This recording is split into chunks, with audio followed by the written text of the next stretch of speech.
መንግስት አምላኽ ንኸምዚኦም ዝበሉ ያሞ ቆልዑ ናባይ ይምጽኡ ሕደግዎም ኣይትኸልክልዎም መላእ ሰብነትና በትምህርተ መስቀል ነማሳቅሎ ነማዕትቦ አአትብ ገጽየ ወኩልንታየ ባራያ በትምህርተ መስቀል በስመ አብ ወወልድ ወመንፈስ ቅዱስ አሐዱ አምላክ ብስም እግዚአብሔር አቦን ወድን መንፈስ ቅዱስን ሓደ አምላኽ እናአመና እግዚአብሔር አምላኽና ፈጣሪና ንፈትወካን ነፍቅረካን ንግዛእካን ነምለኸካን ኣለና ንበሎ ኣብ ኩሉ ኩርናዓት ዓለም እትርከቡ እግዚአብሔር አምላኽ ዝፈትወኩም እግዚአብሔር አምላኽ ዝመረፀኩም ናባይ ንዑ ዝበለኩም ፈቃራትን ጥዑማትን እግዚአብሔር ዝመረፀኩም ህፃናት ደቅና ከመይ ቀኒኹም ናይቲ ፍጹም ዝኾነ ሰማያዊ እግዚአብሔር አምላኽና ፍጹም ሰላሙን ሓጎሱን ደስቱን ምስ ኩላህና ይኹን ህፃናት ደቀይ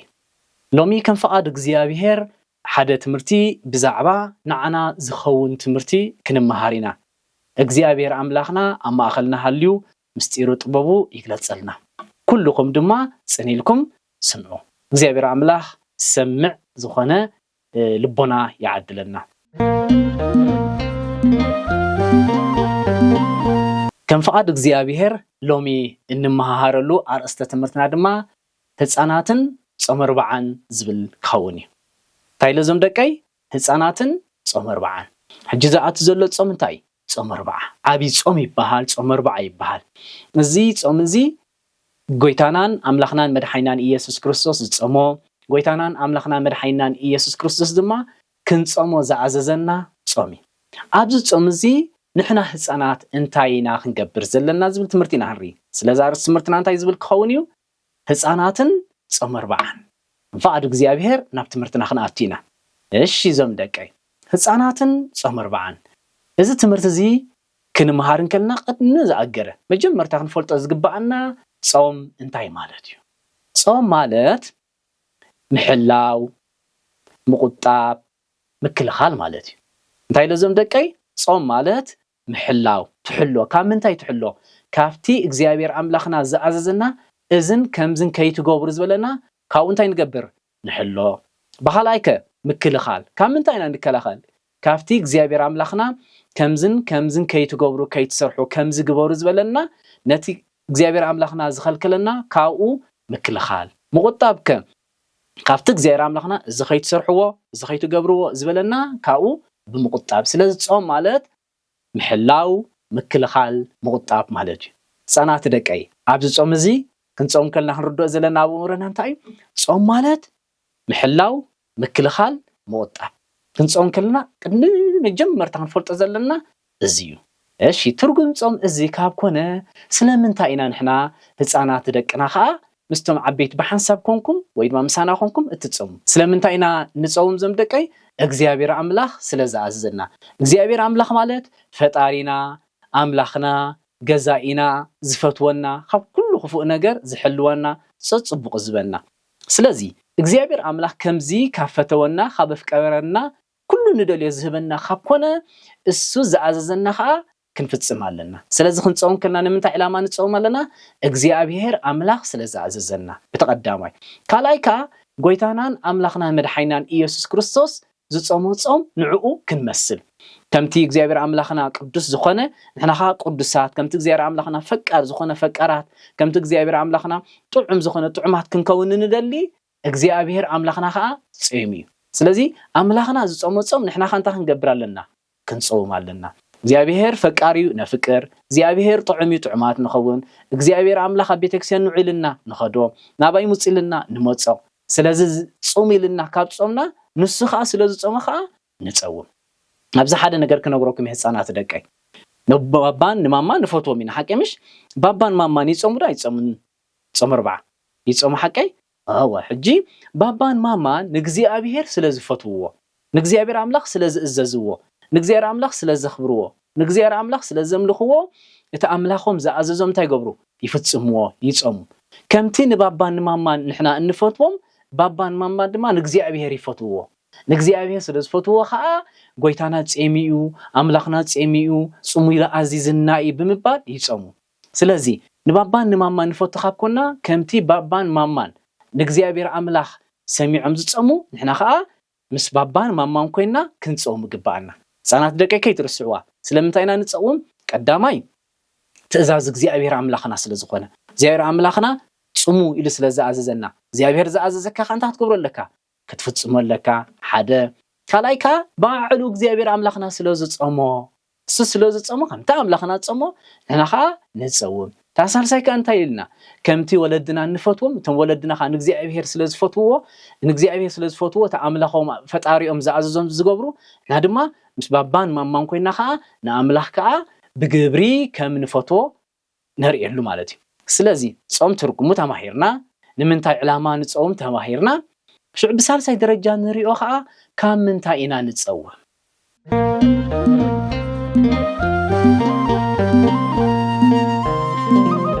ስለዚ ህፃናት ደቀይ ንሕና ከዓ ካብ ምንታይ ኢና ንጸውም ምስ ደረጃና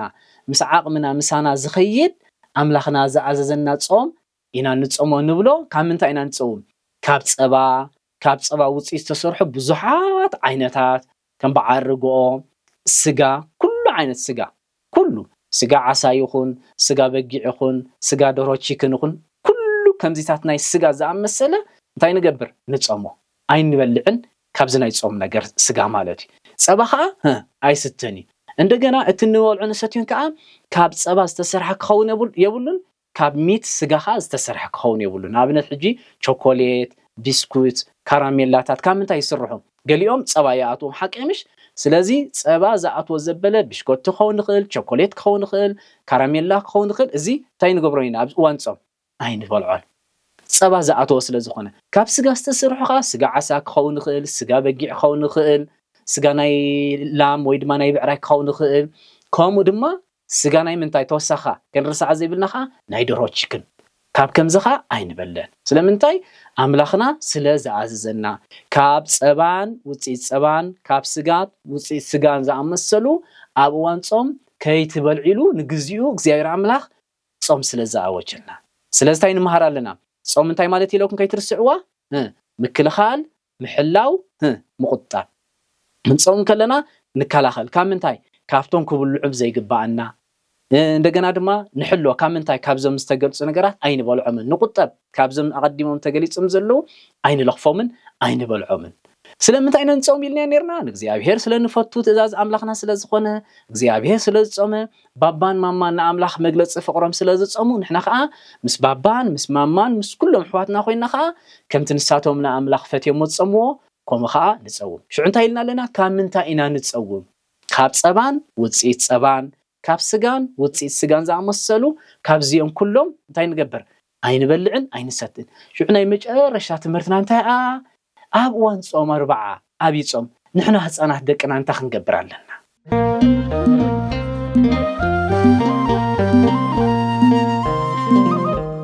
ተምሃሮ ኢና ገሊና ከዓ ናብ ትምህርቲ ከዓ ዘይንኸይድ ዕረፍቲ ሰዓት ክንከውን ንኽእል ኢና ስለዚ ኣብዚ ዓብይ ጾም ንሕና እንታይ ክንገብር ኣለና ባባን ማማን ምስ ዕድሚኦም ዝኸውን ኣብ እዋን ጾም ዝገብሮ ነገራት ኣለዎም ንዖም ንሕና ከምቲ ባባን ማማን ዝገብሮ ክንገብሮ ዘይንኽእል ብዙሕ ነገር ኣሎ ስለምንታይ ናሽቱ ስለ ዝኾንና ስለዚ ኣብ ዓብይ ጾም ኣብዚ ጾም 40 ህፃናት ኣብ ጾም 40 እንታይ ክገብሩ ኣለዎም እቲ ቀዳማይ ንገብሮ ተቐዲሙ ተባሂሉ ዘሎ እዞም ክብልዑ ዘይግብኦምን ክስተዩ ዘይግብኦምን ካብ ጸባን ውፅኢት ጸባን ካብ ስጋት ውፅኢት ስጋን ዝኣመሰሉ ካብዚኦም ንዝተወሰነ እዋን ክሳብ ጾም ዝውዳእ ኣይንበልዕን ኣይንሰትን እዚኣ ተቐዳሚት እታ ካልእቲ ኸ ኣብዚ ዓብይ ጾም እዚ ክንገብሮ ዝግባአና እግዚኣብሔር ፍትው ከብለና ጾም ምዃኑ መታን ክርዳእና መዝሙር ቤተ ክርስቲያን ብብዝሒ ክንሰማዕ ኣለና ኣብ ገዛና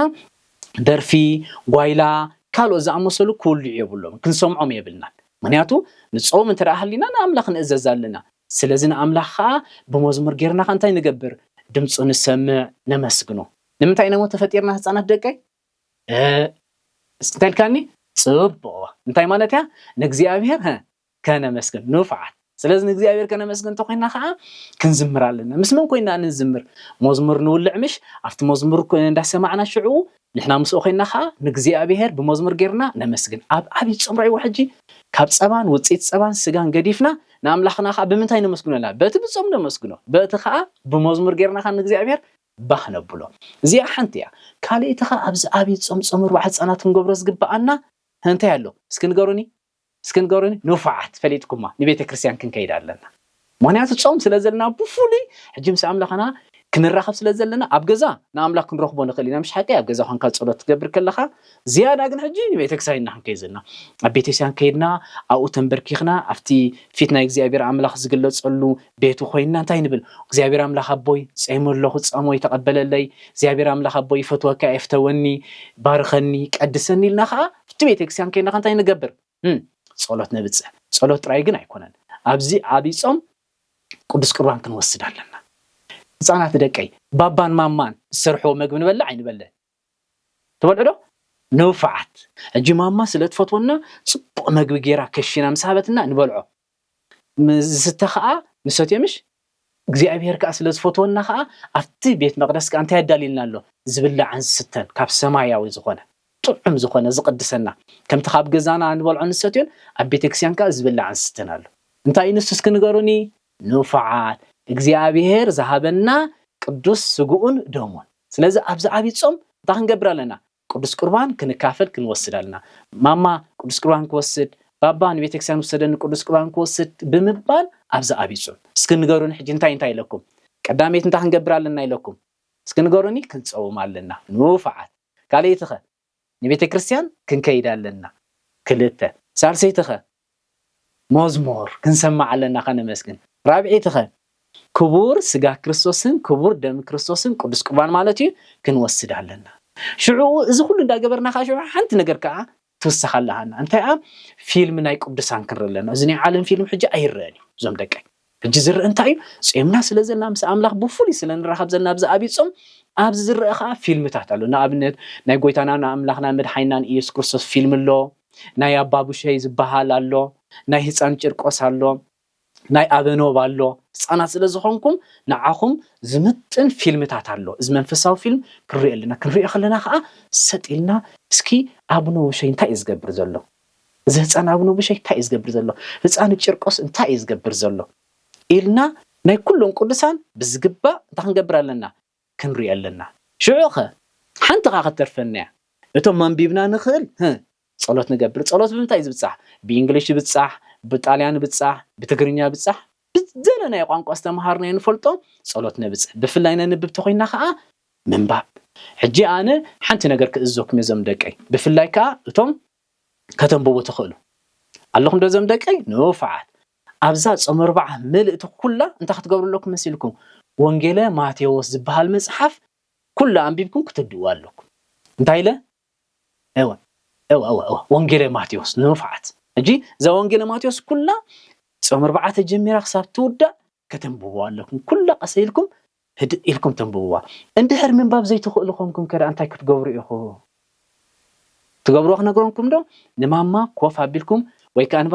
بابا ماما كم زي عائلة بيت كريستيان ملقته بهنا الله أبزي عبيدهم مصحف قدس كنا نبب سلازلنا وانجيل ماتيوس زبها المصحف أنبوا لي شو بابان ماما كم بابو خلوا سني لنا نسمع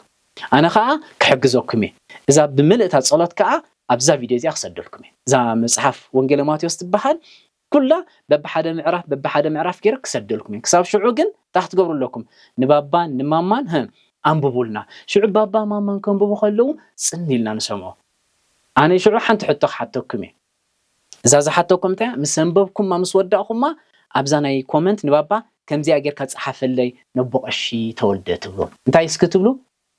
كافتا زنببكم ما سدلكم حتى أبعت ملسو شو أنتايو هذا نقول عزيم مسحاب كل شيء بقوله يفولت والله خلي بالنا إذا كل بزع أنتي ننزل زنازم دكاي زعبت صمر 4 هتسانات أب صمر 4 أنتي أمس قبرو نحن حج كأن كنا خمنا أشتغلنا خومينا نكبرنا نسوي نزمر مسحاب قدسنا نب بيت كريستيان نخيد قدس قربان كا نكافل حجي نايمود داتا كنا قروكم يتصم معنا يزم كلنا زبلنا صوم أنتي مالتي لكم نيرة محلاو مكلخال مقطع كنصوم من كلنا نمنتاي نصول أملاخنا سلا زعززنا قاليتخ أملاخنا سلا زصمه ሳልሰይትኸ ባባን ማማን ንእግዚአብሔር ስለዝፈቱ ስለዝፀሙ ሕና ከዓ ምስ ባባን ማማን ኮይንና ከዓ ንእግዚአብሔር ከዓ ንሐጉሶ ኣብ እዋን ፆምታ ካብ ምንታይ ኢና ንፆም ኢለኩም ነይረ ካብ ፀባን ውፅኢት ፀባ ዝበሃሉ እንታይ እዮም ቾኮሌት ቢስኩት ካራሜላ ፀባ ዝኣትዎም ኣሉ ካብኦም እንታይ ኢና ሕጂ ኣይንበልዕን ኢና ኣይንሰቲና ካብቲ ፀባ ዝተሰርሐ እንደገና ኣብ እዋን ፆምታ ክንገብር ኣለና ኢለኩም ኣለኹ ቀዳሜት ንገብራ እዚ ዘይብላዕን ዘይስተን ክንጥንቀቕ ኣለና ካልአይትኸ መዝሙር ክንሰማዕ ኣለና ሳልሰይትኸ መንፈሳዊ ፊልም ክንርኢ ኣለና ራብዒትኸ ንቤተ ክርስቲያን ክንከይድ ኣለና ሓምሸይትኸ ኣብ ቤተ ክርስቲያን ቅዱስ ቁርባን ክንወስድ ኣለና ሽዑ መጨረሻ እንታይ ኢለኩም ከነንብብ ኣለና መፅሓፍ ዘይነንብብ ተኮይንና እንታይ ኢለኩም ንባባን ንማማን ኣንብቡልና ንብሎ እንድሕር ጀሚርኩማ ክትንብቡ ጀሚርኩም እወ ጀሚርና ኣለና ኢልኩም ድሕር ባባን ማማን ነጊሮምኒ ኣነ ከዓ እንታይ ክገብረልኩም እየ እታ ወንጌል ማቴዎስ ኩላ ከዓ ብህፃናት ንህፃናትን ትኸውን ሓንቲ ትምህርቲ ወይ ድማ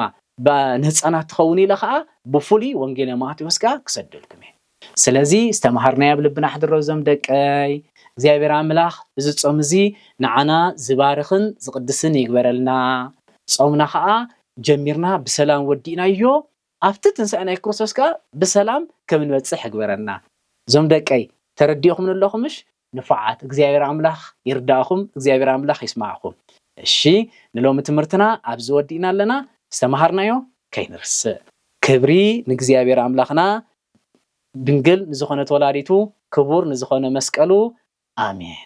ኔስታሊ ህፃናት ዩቲዩብ ቻነል ኔስታሊ ህፃናት ዩቲዩብ ቻነል ንህፃናት ዝኸውን ትምህርቲ ከም ዛንታ ቅዱሳን ትምህርቲ መሳርሒ መዝሙር ጸሎት ውዳሴ ማርያም ዜማታት ትምህርቲ ሃይማኖት ሌላ ገዳማት ትምህርቲ ቋንቋ ትግርኛ ቋንቋ ግዕዝ ዕላል ምስ ህፃናት መዛሙር ብኩሉ ቋንቋ ብልሳን ህፃናት ካልእን ዝተፈላለዩ መዳባት ትፍኑ ተወሳኺ እውን ብኦንላይን ትምህርቲ ናብ ሙሉእ ዓለም ዘለዉ ህፃናትና ስልጠና ትህብ ጎኒ ጎኒ እዚ ድማ ኔስታሊ ህፃናት ዩቲዩብ ቻነል ብቅድስ ቤተ ክርስቲያንና ቅቡላት ዝኾኑ ንቤተ ክርስቲያን ንቤትና ከምኡውን ህያባትን ንኻልእን ዘገልግሉ መንፈሳዊ ንብረት ናብ ሙሉእ ዓለም ትልእኽ ንመረዳእታ ዝኸውን ንህፃናት ዝኸውን ከም ኣብነት ዝተፈላለዩ ዓይነትን ዓቐንን ዘለዎም ነፀላ ህፃናት መቁረብን መሳለምን ንቤተ ክርስቲያን ዝኸውን ክዳን ዝተፈላለዩ ሕብርታትን ዓይነትን ዓቐንን ዘለዎም ልብሲ መዝሙር ንህፃናት ሪቫን ናይ ህፃናት ናይ መጠመቂ ክዳን ህፃን ዝተፈላለዩ ዓይነት ዝተሰርሑ ማዕተባት ህፃናት ንኩሉ ክልል ዕድመ ዝኸውን ከበሮ በገና ዋጣ ሻምቢቆ መጽሐፍ ቅዱስ በቋንቋ ትግርኛ እንግሊሽ ጥልያን ብሌን ዓረብ አምሓርኛ ግዕዝ መጽሐፍ ጸሎት በቋንቋታት ትግርኛ ግዕዝ እንግሊሽ አምሓርኛ መጽሐፍቲ ዛንታ ቅዱሳን መጽሐፍቲ መምሃሪ ቋንቋታት ናይ ትግርኛን ግዕዝን ምስ ዓቐኖም ዝኸይድ ዝተፈላለዩ ጽሑፋት ዘለዎን ዝመረጽዎ ስእሊ ዝኣትዎ ጥንግድርብ ነጸላ ካልእን ንልኽ ንዝያደ ሓበሬታ ተደምሮ 251 979 53 22 81 ወይ ድማ ተደምሮ 95 21 23 92 56 በዋትሳፕ ቀሲስ ተወልደ ገብረ ትንሳኤልካ ምውካስን ሓበሬታ ምውሳድን ምእዛዝን ትኽእሉ ኣብ ኣፍ ህፃናትና ምስጋና ኣዳሉኻ ህፃናትና ናባይ ክመፁ ሕደግዎም ወንጌል ሉቃስ ምዕራፍ 18 ፍቕዲ 16 ኔስታሊ ህፃናት ዩቲዩብ ቻነል